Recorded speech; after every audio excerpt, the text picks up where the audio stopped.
అంబేద్కర్ కోనసీమ జిల్లా ఐ పోలవరం మండలం జి మూలపొలం కాట్రేనికోన మండలం పల్లంకూరు మధ్య గోదావరి పైపై నిర్మిస్తున్న వంతెన 10 ఏళ్లు గడిచినా పూర్తి కాకపోవడంపై స్థానికులు మండిపడుతున్నారు. ఒకవైపు జి మూలపొలం వంతెన పనులు మధ్యలోనే ఆగిపోగా మరోవైపు గుదేనదేవి గోగులంక బ్రిడ్జికి టెండర్లు పిలిచినా నేటికి పనులు ప్రారంభం కాలేదు. ఈ ప్రాంతం నుండి సహజ వనరులు కోట్లాది రూపాయల చమురును తరలిస్తున్న సంస్థలు ఇక్కడి ప్రజలు కనీస అవసరమైన వంతెనల నిర్మాణంపై దృష్టి పెట్టడం లేదని గిరిజన తీర ప్రాంత ప్రజలు మండిపడుతున్నారు. ఈ వంతెన పూర్తయితే కాట్రేనికోన ఐ పోలవరం మండలాల్లో నివసిస్తున్న ప్రజలు వాణిజ్య కేంద్రం అయిన కాకినాడ చేరుకోవడానికి అత్యంత దగ్గర మార్గం అవుతుందని వారు గుర్తు చేసుకున్నారు. అంతేగాక చేపలు, కొబ్బరి, వరి ఉత్పత్తుల రవాణా సులభతరం అవుతుందని, తుఫాన్లు, వరదల సమయంలో గోదావరి పాయలో ప్రాణాలకు తెగించి ప్రయాణించే బాధ తప్పుతుందని వారు చెబుతున్నారు. ఈ వంతెనకు 2008లో అప్పటి ముఖ్యమంత్రి వైఎస్ రాజశేఖర రెడ్డి శంకుస్థాపన చేయగా 2012లో పనులు ప్రారంభమయ్యాయి. అయితే నిర్మాణ సమయంలో ఒక కాంట్రాక్ట్ సంస్థ వేసిన టెస్టింగ్ ఫైల్ పక్కకు వంగిపోవడంతో మరో సంస్థకు పనులు అప్పగించారు. దీంతో పాత కాంట్రాక్టర్ కోర్టును ఆశ్రయించడంతో పనులు నిలిచిపోయాయి. అప్పటి నుండి ఈ నిర్మాణం ప్రశ్నార్థకంగానే మిగిలిపోయింది. ఇంత ప్రాముఖ్యత ఉన్న బ్రిడ్జిల నిర్మాణానికి కూటమి ప్రభుత్వం ప్రాధాన్యత ఇచ్చి చమురు కంపెనీలచే నిధులు మంజూరు అయ్యేలా కృషి చేసి పూర్తి చేయాలని ప్రజలు ముక్త కంఠంతో కోరుతున్నారు.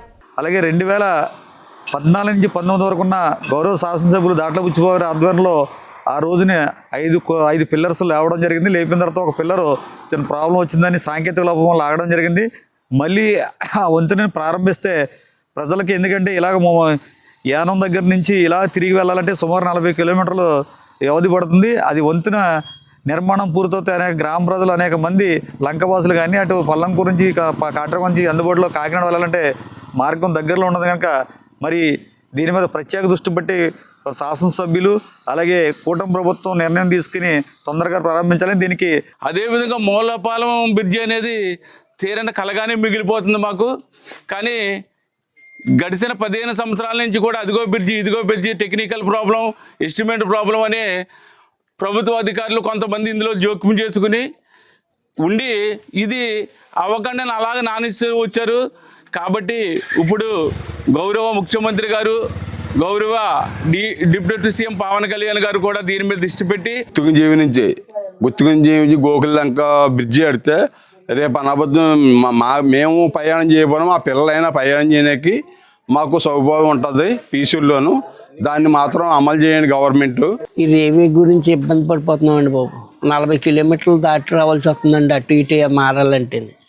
ఇటు వర్షాకాలం మహా ఇబ్బంది పడిపోతున్నామండి. ఇది మామూలుగా 15 సంవత్సరాల క్రితం అవ్వాల్సిన బ్రిడ్జి ఇప్పుడు దాకా ఆఫ్ చేస్తారండి. దాన్ని అసలు మళ్ళీ దాని జోలికి వెళ్ళలేదండి. కొంత ఏదో కుండి దిగిందని ఆఫ్ చేస్తారండి. మళ్ళీ ఏదో తర్వాత చేశారు కానీ అవ్వలేదండి.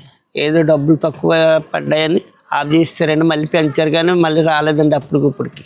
రోజు పని మీద ప్రయాణం చేస్తాం. ఏ వస్తువు కావాలని కాకినాడ తెచ్చుకోవాలి. ప్రయాణం కూడా మాకు సాగట్లేదు. వర్షాకాలం ఇబ్బంది జరుగుతుంది. మాకు ప్రయాణం కూడా సాగట్లేదు.